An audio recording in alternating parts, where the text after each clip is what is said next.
All right. Hello, everyone. I'm delighted to be here with Candace Hill. We are on her hub Walking in Balance, and she's going to give us a bit of background as to why she does what she does, how she does what she does, and why you should join her for lovely future endeavors that she will be sharing with you on this very page. Candace, hello. Great. Thank you. I just first want to begin by saying how honored I am to have aligned with you, Lorenzo, and the new Agora.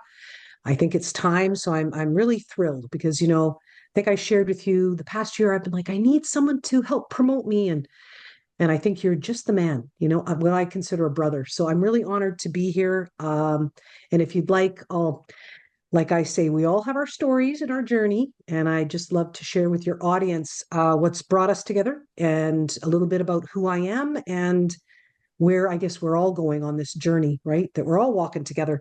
Exactly. So I first want to begin. My name is Candace Hill. That's my birth name, and my spiritual name is Osawis Isquiu, which in English means brown bear woman. So I am what they call a bicultural Métis, which means I'm of mixed ancestry. But bicultural means for me that I walk in the old ways of my cookums, my grandmothers. And with that, I want to start with where I was born. So my journey begins in a place called Manitowoc. That was where I was born. And I had we'll say, a very interesting birth. Um, I think part of that experience was me really wanting to be here, and so my first year of life, I was not allowed to cry. My parents, my grandparents, and my siblings had to pick me up because the doctors told my parents if I cried, I could have a heart attack. And they had Yeah. to wait for my blood to thin out. So I like to share that because I think Huh. that has given me strength because of the love that I had from my parents and my family. And so growing up, I know even my siblings said it as I got older, but they always said you're a little bit different. But Lorenzo, I remember being 3 and 4 years old, lying in bed, going, why am I here? What is my purpose? And I think it continued. It continued. What is that purpose? And I remember as a young girl having a storybook given to me from my great aunt, and it was a story about a rabbit, and it was about its search, for the meaning of life, and that planted a seed of searching. What's it's all about, right? So I would say, a really wonderful childhood. But there were specific things, like I say, when I was 3 or 4, and then I remember being 10. When I was 10, I remember saying, you know what? One day I'm going to write a book. And I did, but I remember having that thought. And then when I was about 13, 14, I'm on a bus. And what do I see but someone go by on a bicycle? And I see the spokes of that wheel. And I remember having this thought for the first time of, hmm, that's like life. It's like spokes on a wheel. And I remember that thought, not knowing, fast forward, what that circle meant, right? So life went along. And at about 19, now again, I was typical 19-year-old, enjoying life, just got married. And I had in my culture what we call a spiritual awakening. Now, of course, I didn't know that's what it was at the time. And it was supposed to happen, right? Like all of the things that happen in our lives. Um, but my world was shooken up. I couldn't eat. I couldn't sleep. I was having dreams. I was having visions. I read the Bible in a day. I mean, I didn't know what was happening. My family didn't know what was happening. Um, and that first week, something quite significant happened because I had my first two powerful dreams. So the first was I saw, I guess, the future, but what I saw was peace.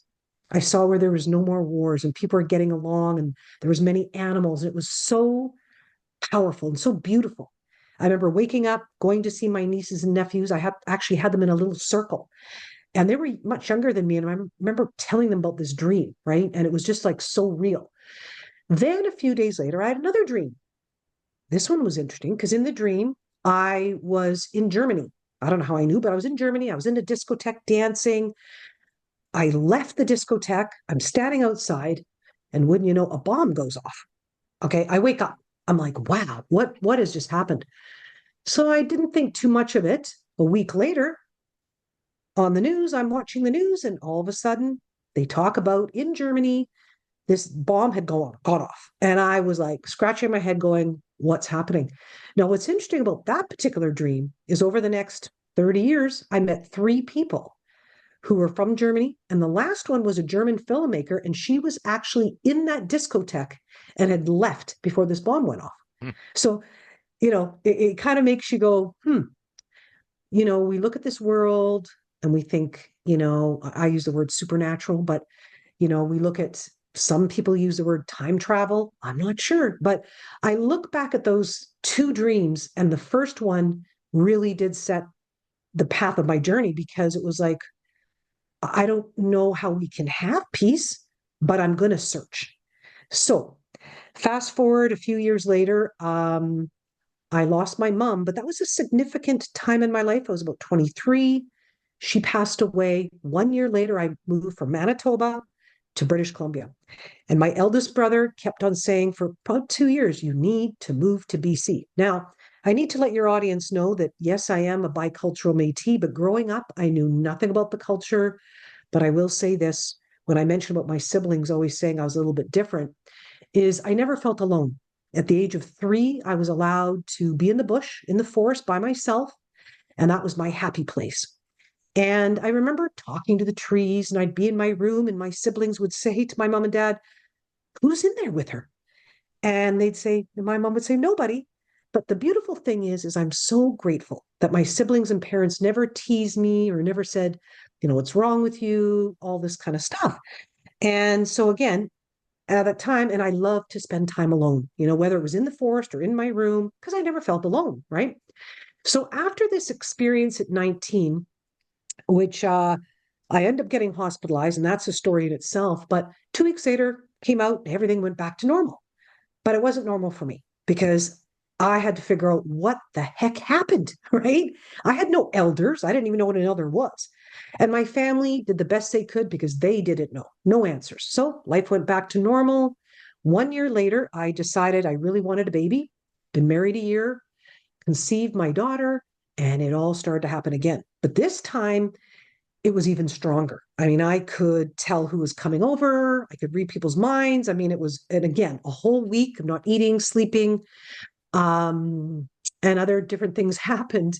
And again, got hospitalized again for a short time, came out and went back to normal. But again, I was like, okay, what happened? So about a couple of years later, my mom, as I say, passed away. 1 year later, we had this opportunity to move out to British Columbia. So that's what we did. It was a big change for me to leave all my family and friends, but it was meant to be. Just like, everybody, right? Our journeys have led us to where we are today, right? It's has made us who we are. So when I came out here, that's when the journey really got interesting. And it wasn't long after I got here that it's like I was 24. All of a sudden, it's like two paths started in my life, very different, but they're me. So the first path was I took a job. Now, I just tell the audience that when I had gotten sick, my grandmother had gotten into health and had learned about, vitamins and herbs. And so I started down a path of healing myself, cutting out white sugar, all these kind of things. And so I had an opportunity to take a job in a health food store. So I thought, okay, well, let's check it out. Got the job, realized, oh wow, there's a lot of products. I don't know much, but I will say this, I found my calling. Why? Because I, number one, realized I could help people. People would say, I had an experience, was diagnosed with this and was in the hospital. And I'd say, well, so was I. But you know what? I've been able to heal myself, and I guarantee you can too. So I knew that this was the path I was supposed to walk. And I remember my older sister, when I was 15, taking me into my first health food store, buying me my first herb book and saying, you know what, one day you're going to work in this industry.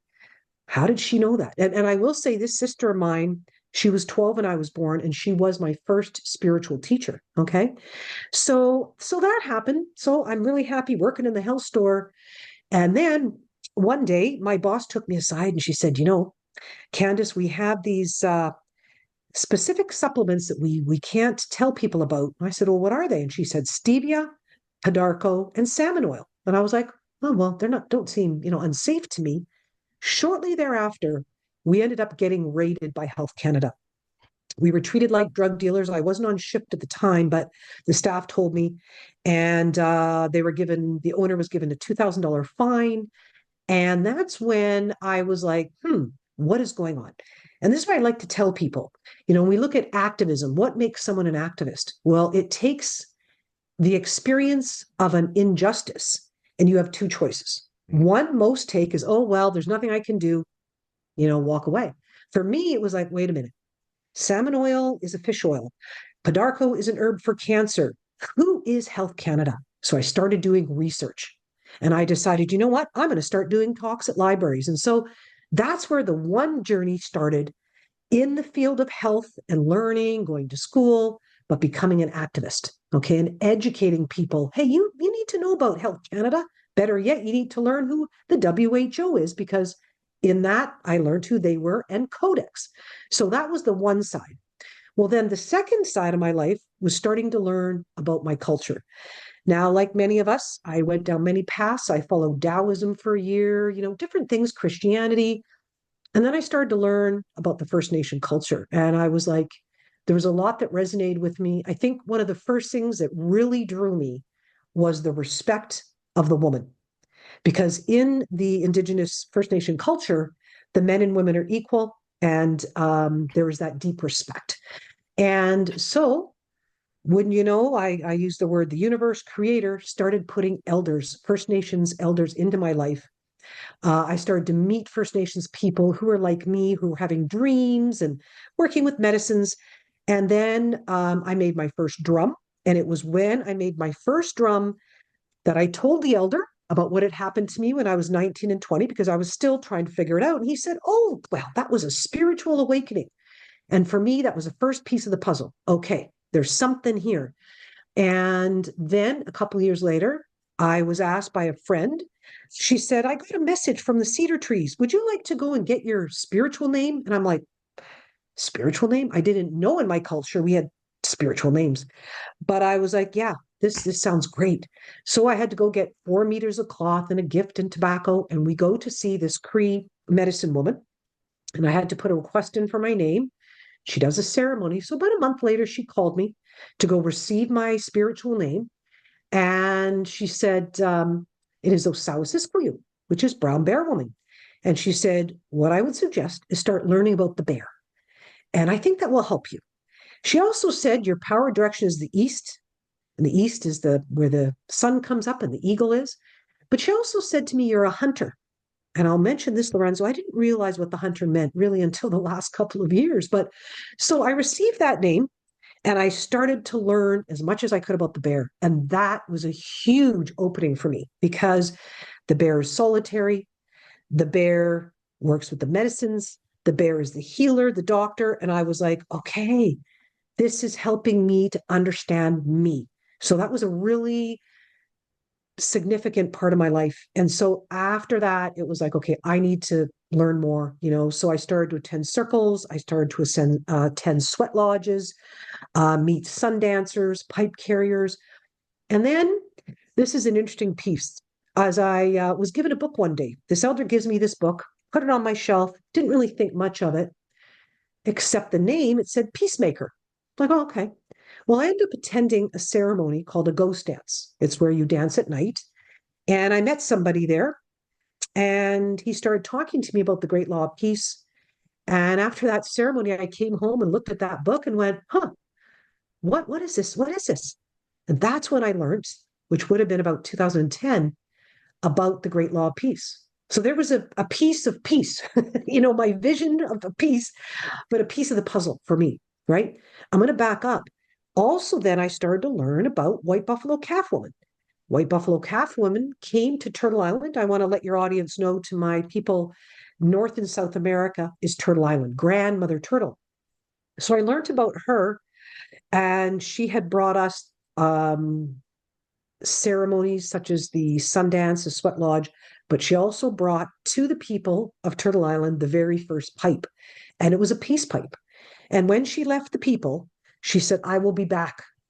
And I will come back in the time of peace. And when she walked away from the people, the story was that she turned into a black buffalo, a yellow buffalo, a red buffalo, and then a white. And again, turned, as I say, and said, I will be back in the time of peace. Well, in 1996, we had our first white buffalo born. And there was another one just recently born, I think it was in Kansas. We've had quite a few since 96. And so again, there was peace, a peace pipe. I was like, wow. So things started, and I think we'd all agree that, when you're searching for something, you put it out there that you want to learn, and then all of a sudden, the pieces come and those answers come when we're ready, right? So with that, I just wanted to show the audience that when I said when I was 10 that I wanted to write a book, well, at 10, you don't really have much of a story or a life to write a book. But in 2011, I started to write two books because now I had something to talk about. And so the first book I started to write, I wrote them at the same time, is about my spiritual walk, my birth, and my spiritual journey. And then I started to write the second book about my years in the health industry as a health activist till 2013 when I lobbied Ottawa. But what I want to show the audience is before I was finished the first book, I had a name for the book. And my dad, before he passed away, called me and said, I have a name for you. And I said, oh, really? And he said, yeah, she who wears moccasins and carries a big stick. And my dad was quite a funny man. And I kind of laughed and said, well, could you tell me what that means? And he said, well, the moccasins represents your spiritual traditional walk. And he said, the big stick represents your activism. So it was so beautiful because the last time we spoke, he knew I was writing my books. And I said, Dad, you know what? The first book the title is going to be the name you gave me. And he said, oh dear, that would be beautiful. And so this book was first published in 2018 and then republished last year with the title, She Who Wears Moccasins and Carries a Big Stick. And I just wanted to mention, probably people can see behind me, the front cover was painted by a Cree brother that I got to personally meet in 2020. And this is really me. It's the bear. I work with the Eagle Nation, and you can see the grandmother, because I teach people we have within us all the child, the youth, the adult, and the grandmother or grandfather. And you can see in the bottom, there's a sweat lodge because I'm a sweat lodge keeper.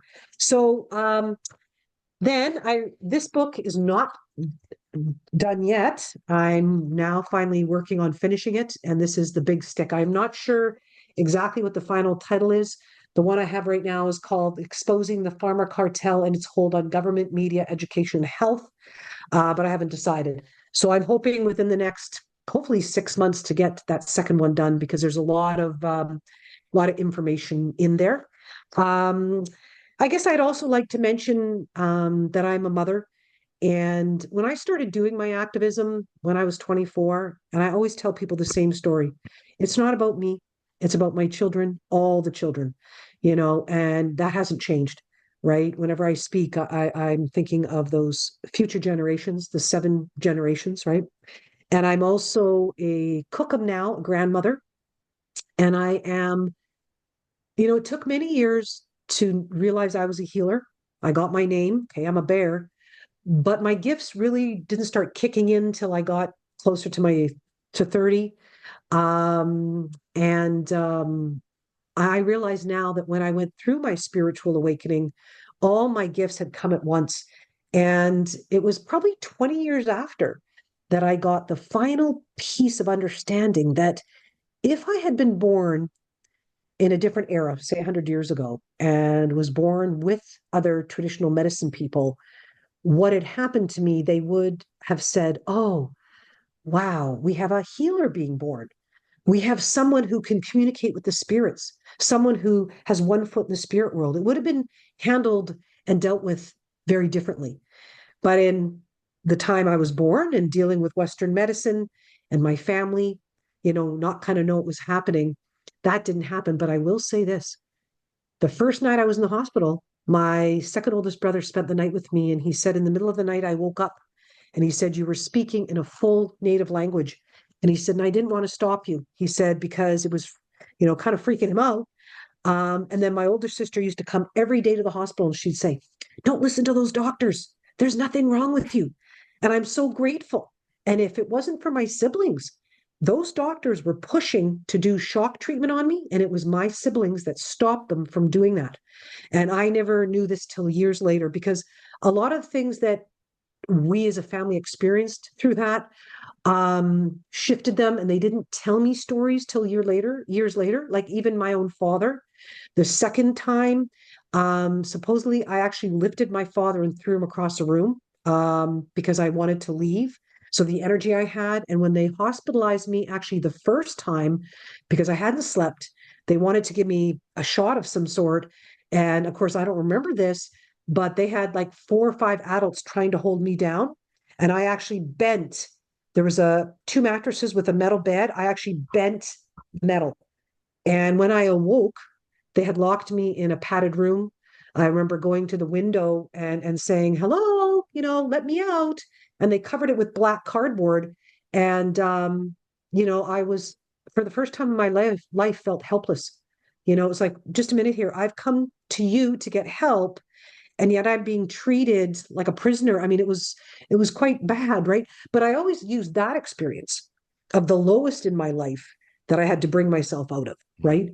And so, as I say, I back to figuring out what had happened. As I say, it took about 20 years, but accepting that this was something that I was to go through. And in the last 30 years, I've met probably at least 7 medicine people like me who were also hospitalized, misdiagnosed, and there was nothing wrong with them. And it still happens today, and it's sad.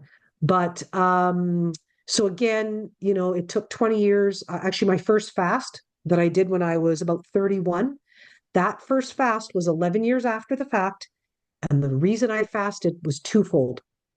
One, to say thank you for an understanding that, okay, this had to happen. But number two, why I did it was the previous year, I spent the whole year working on fear because I realized as a woman at that time in my life, I was very fearful, wouldn't go in the bush on my own, always felt I had to have a man or a dog with me. So I literally spent a whole year doing things to work on fear. And then the last piece was I thought, okay, if I can sit up on top of a mountain by myself with no food, no water, no fire, no man, and no dog, then maybe fear is an illusion. And that's what I did. And when I came off that mountain, I was changed. I realized, wait a minute, this is an illusion, the box they keep people in.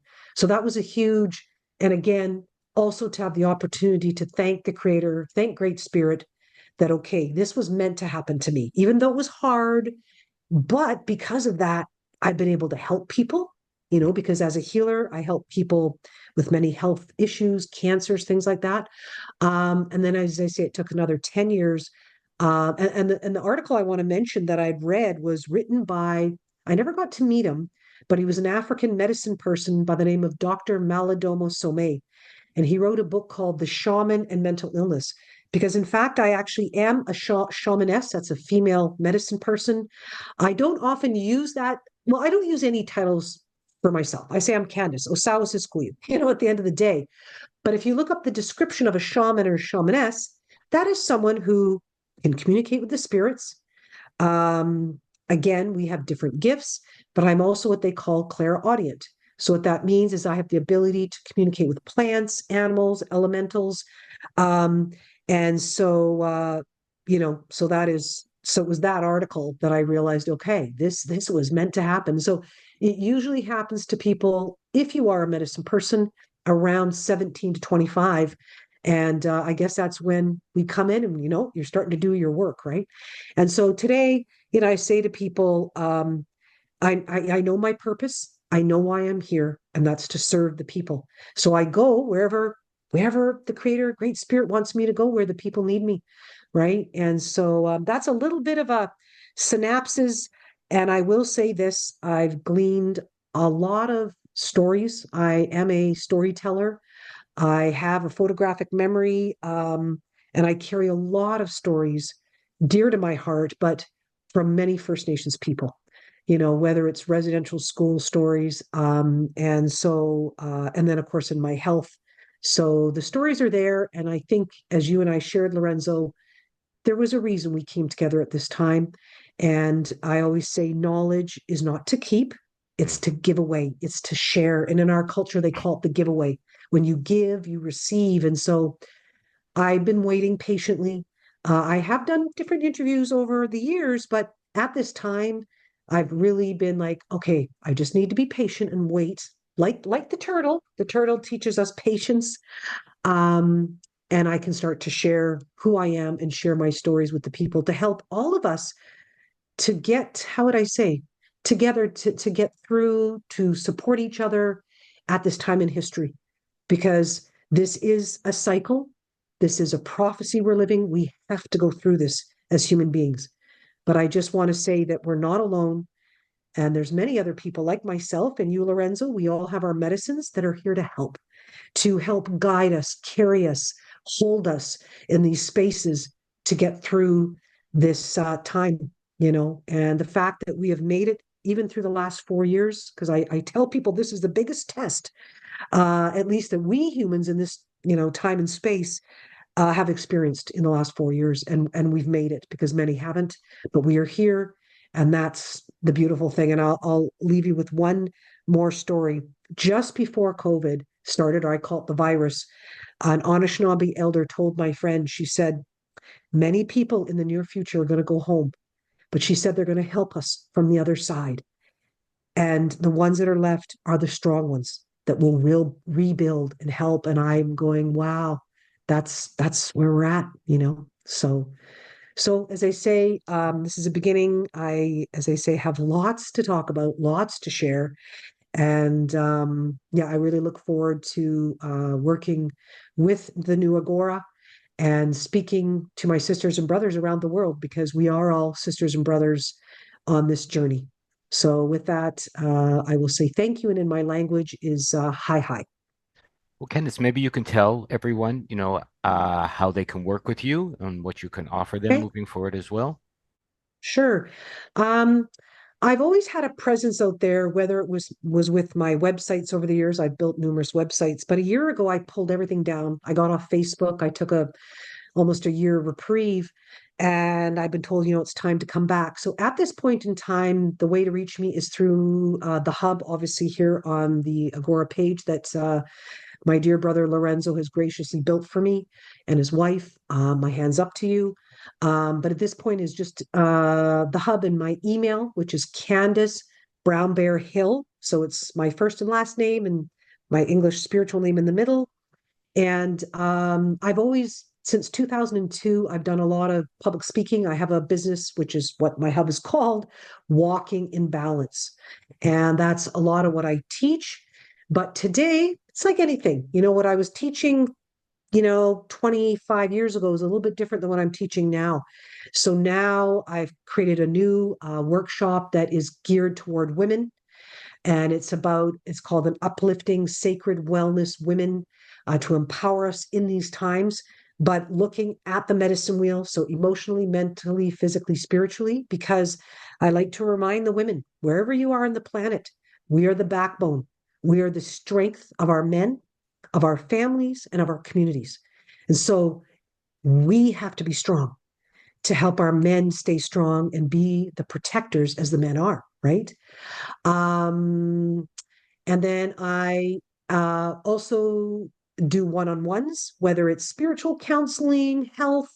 As I say, I carry many hats. I'm also working on a warrior. I've actually just this week created a group called Urban Indigenous Protectors, but I'm working on a workshop that is how to become a warrior. In my language, in my culture, we call it an Ogichita, which means a warrior. And a female warrior is an Ogichita. And some people go, what is a warrior? Well, a warrior is a man or woman who protects the earth, Mother Earth, and is there to protect the people, right? And when I look at Lorenzo and the work you've done for many, many years for the people, that is a warrior too, because you're educating people, empowering them. Do you know what I mean? And so, as an activist, I mean, I've hobnobbed with congressmen, senators, scientists, all sorts of people, that I've gleaned some, we'll say, tips, tools, because it's all psychology, how to deal with certain people. So yeah, so if anybody wants to reach me, I'm actually in the process of doing some work in Ireland. I was in Mongolia last year. I don't know, again, sometimes I don't know where I'm going to go. I mean, I didn't know I was going to Mongolia last year, but I will say this, probably 20 years ago, I was on a fast in a sweat lodge. I was told to leave. I left, broke the fast, went into a store, met a woman, a Jewish woman that was, well, she wasn't born in Israel, but from Israel. And she said to me, one day you're going to go to the motherland. So for years, I was like, the motherland? When I arrived in Mongolia, they invited me or greeted me. They were dressed in their ceremonial clothes. They gave me this gold cup and a blue cloth, and they said, "Welcome to the motherland." And I went, "Wow!" It took me 20 years to figure that out. I also know one day I'll be going to Old Jerusalem because she told me that too. But the point is, I'm very open. Again, I am planning next year to go back overseas to do ceremony in France, Scotland, and very likely Ireland.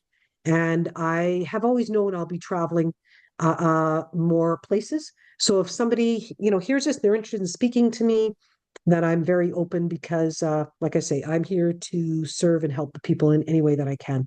So, and Beautiful. again, this hub that has been built for me was just launched, I think, what, a week ago.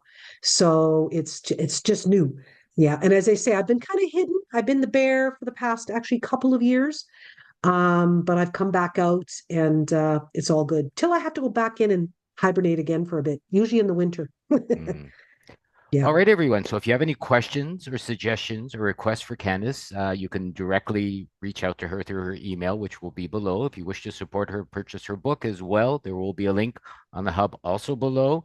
And you can also leave direct comments on this video, which Candace and or myself can check out and get back to you that way. If you wish to be a little more anonymous and have someone reach back out to you with some questions and suggestions or requests from Candace. Candace, thank you very Mm. much. I'm looking forward to more. I have 100 more questions. It seems like 50 more videos we can do throughout the year. So keep an eye here. Candace and I are going to do regular Mhm. interviews, chats with myself and her, and various special guests from around this lovely native world and beyond. And I'm delighted to help get that out. A delight, Candace. Thank you. Hi, hi. Bye for now, everyone. We'll see you again very, very soon.